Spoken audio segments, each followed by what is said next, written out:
V nastavení přizpůsobení můžete nastavit volitelná pole, vzhled sloupců, nastavení polí a validací, tiskové šablony.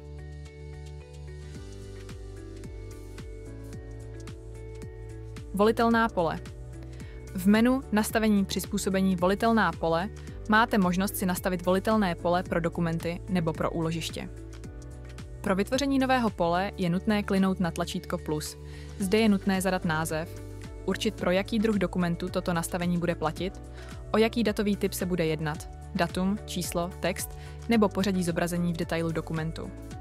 Nastavení k volitelným polím. Identifikátor. V tomto případě se jedná pouze o technický identifikátor. Uživatelé neuvidí jeho název. Vše je nutné zadávat bez diakritiky.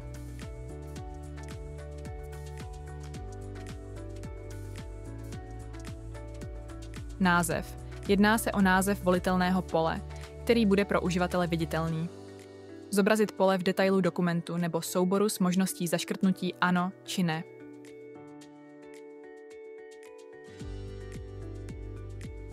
Umožnit editaci pole v detailu dokumentu nebo souboru s možností zaškrtnutí ano či ne.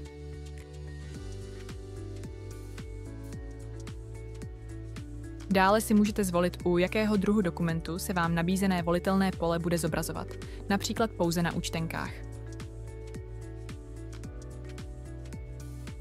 Datový typ. U této možnosti nastavení si volíte, jak se vám bude volitelné pole zobrazovat. Můžete si například vybrat pole pouze zaškrtávací či datum. Nastavit si můžete i pořadí zobrazení v detailu dokumentu nebo souboru. Pole se stejnými hodnotami se vám budou zobrazovat abecedně podle technického názvu identifikátoru.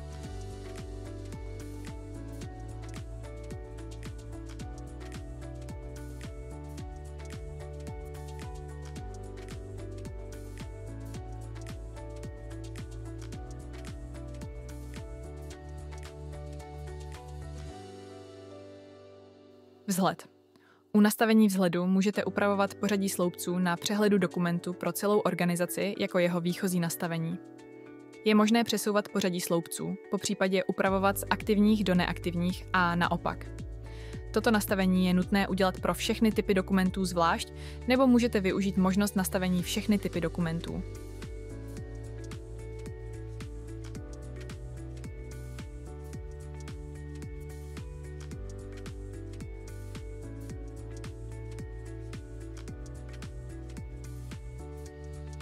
Nastavení polí a validací.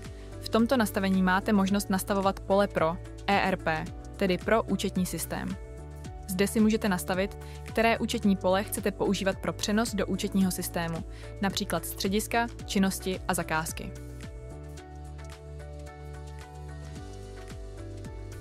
Validace. Můžete si zde nastavovat různá upozornění pro odlišné situace, které mohou s dokumentem nastat. Ve Webflow jsou dva druhy validací. Varování. Označení dokumentu s tímto typem upozornění je propustné do účetního systému. Dokument projde do ERP.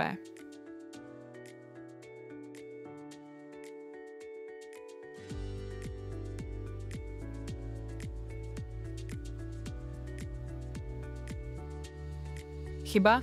Nepropustné do účetního systému pouze v případě napojení účetního systému přes API. Dokument s chybou se zastaví před odesláním do ERP a bude označen červeným vykřičníkem.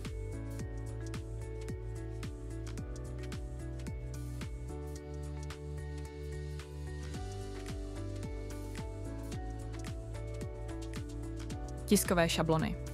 Tato část slouží k vytváření tiskových šablon. Novou šablonu doporučujeme vytvořit přes skopírování stávající šablony.